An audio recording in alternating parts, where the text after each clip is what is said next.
adik-adik, bagaimana nih kabarnya? Semoga sehat selalu ya. Kembali lagi dengan tim Uranus. Ada Kak Leni Anggraini Wijaya, Kak Karina Cindy Cahya Dewi, dan Kak Vivi Sofiatul Amalia. Kami mahasiswa aktif dari Universitas Jember. Nah, pada video pembelajaran kali ini, kita akan membahas tentang aritmetika sosial. Terlebih dahulu, yuk kita lihat kompetensi dasar dan tujuan pembelajaran. Untuk kompetensi dasar yang akan kita capai yaitu kompetensi dasar 4.9, menyelesaikan masalah yang berkaitan dengan aritmetika sosial, penjualan, pembelian, potongan, keuntungan, kerugian, bunga tunggal, persentase, bruto, neto, tara. Dan tujuan pembelajaran kita yaitu melalui video pembelajaran ini diharapkan siswa dapat 1. Menentukan besarnya kerugian dan persentase kerugian. 2. Menentukan besarnya keuntungan atau laba dan persentase laba. 3. Menentukan besarnya diskon. 4. Menjelaskan bruto, neto, dan tara. 5. Menentukan bunga, suku bunga, dan modal akhir.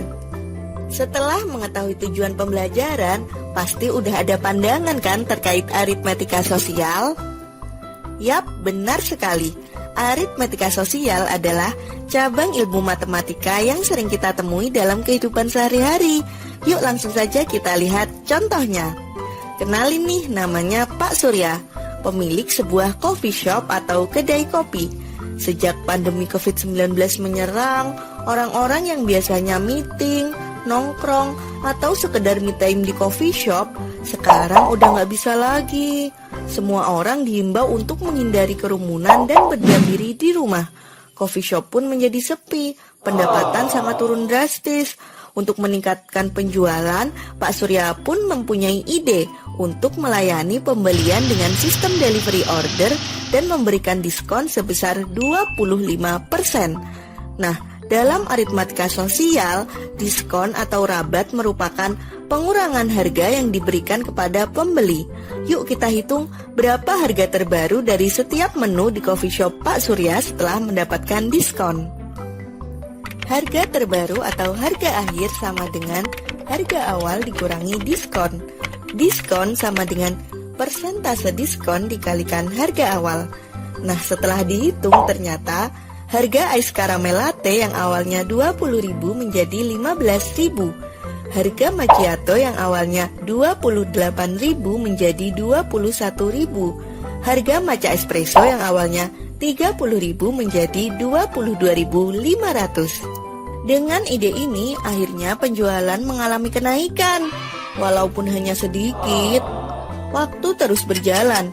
Hingga sebulan kemudian, Pak Surya mengkalkulasi modal usaha dan pendapatan dari coffee shopnya tersebut. Ternyata, modal usaha yang telah ia keluarkan seperti untuk bahan baku, biaya listrik, wifi, gaji karyawan, dan lain-lain sebesar 10 juta rupiah. Dan pendapatan yang ia dapatkan hanya 8 juta rupiah. Dalam hal ini Pak Surya mengalami kerugian, di mana modal usaha lebih besar daripada pendapatan. Dalam aritmetika sosial, rugi sama dengan harga beli dikurangi harga jual, atau rugi sama dengan modal usaha dikurangi pendapatan. Jadi, kerugian yang dialami Pak Surya sebesar 2 juta rupiah. Dan persentase kerugian dirumuskan dengan rugi dibagi modal usaha dikalikan 100%. Jadi, persentase kerugian yang dialami Pak Surya sebesar 20%. Kasihan ya Pak Surya. Eits, jangan khawatir. Ia tidak patah semangat. Ia berpikir keras minuman apa yang diminati di masa pandemi seperti ini. Nah, Pak Surya kepikiran untuk mengubah coffee shopnya menjadi jamu jadul, yakni sebuah depot jamu. Ia membuat beberapa menu seperti wedang jahe, ramuan empon-empon, dan teh rosella. Depot jamu pun menjadi ramai. Pelanggan bisa membeli dan meminumnya langsung di tempat, tanpa nongkrong, ataupun dengan take away. Dibungkus lalu dibawa pulang ke rumah.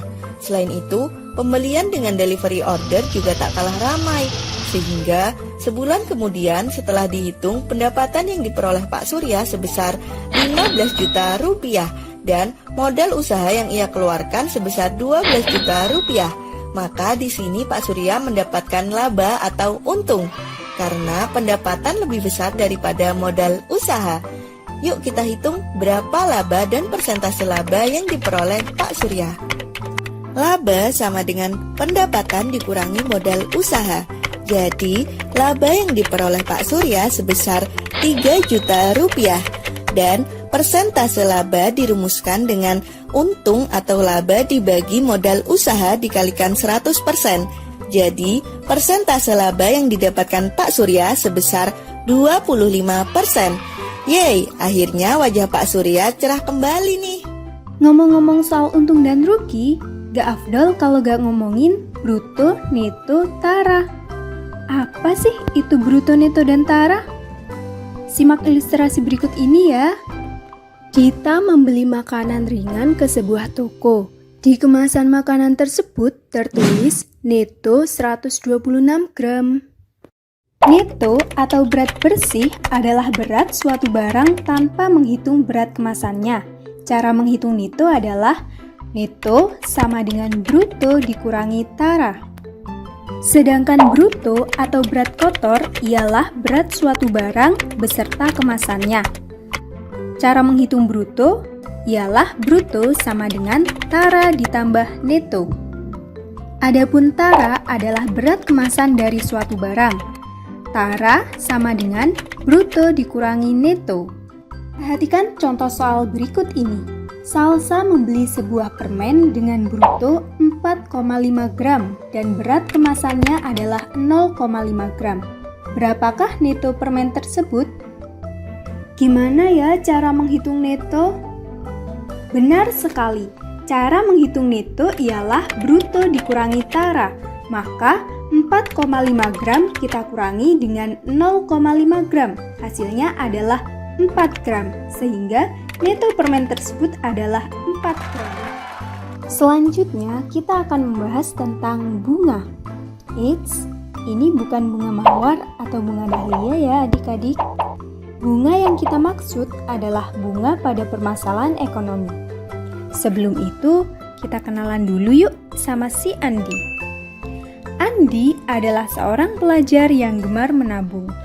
Memasuki tahun pertamanya di perguruan tinggi, Andi sangat membutuhkan laptop untuk menunjang terlaksananya perkuliahan dengan lancar.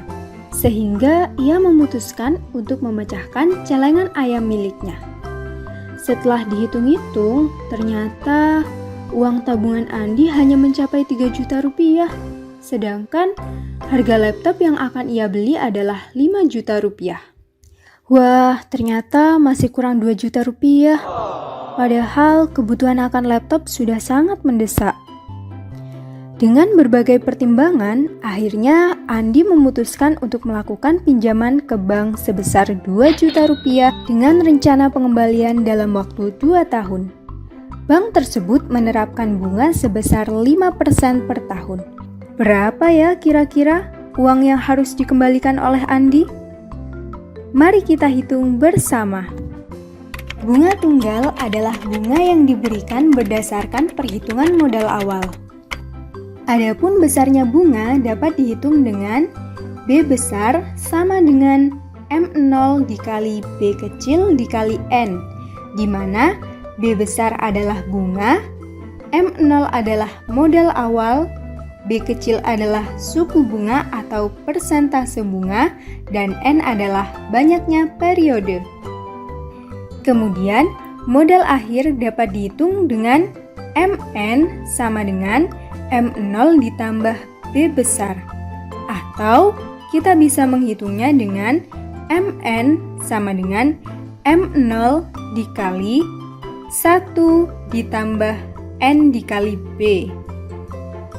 Sedangkan bunga majemuk adalah bunga yang diberikan berdasarkan modal awal dan akumulasi bunga pada periode sebelumnya.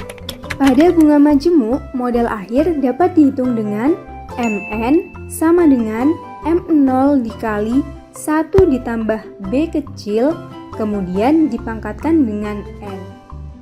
Pada kasus ini, pinjaman Andi termasuk ke dalam bunga tunggal karena hanya dihitung berdasarkan modal awal, sehingga Modal akhirnya dapat dihitung dengan MN sama dengan M0 ditambah B besar atau MN sama dengan M0 dikalikan 1 ditambah N dikali B.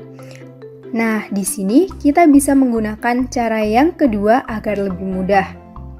Diketahui M0-nya adalah 2 juta rupiah, periodenya adalah 2 tahun, dan suku bunganya sebesar 5%, sehingga MN sama dengan 2 juta dikali 1 ditambah 2 dikali 5%, sama dengan 2 juta dikali 1 ditambah 0,1, sama dengan 2 juta dikali 1,1, sama dengan 2.200.000 rupiah. Sehingga modal akhir atau uang yang harus dikembalikan oleh Andi ke bank sebesar 2.200.000 rupiah. Mudah sekali bukan? Nah, bagaimana adik-adik? Sudah paham bukan materi aritmatika sosial? Semoga video ini dapat membantu adik-adik memahami materi aritmatika sosial dengan mudah ya. Sekian dulu video kali ini. Tetap semangat belajar dan sampai jumpa.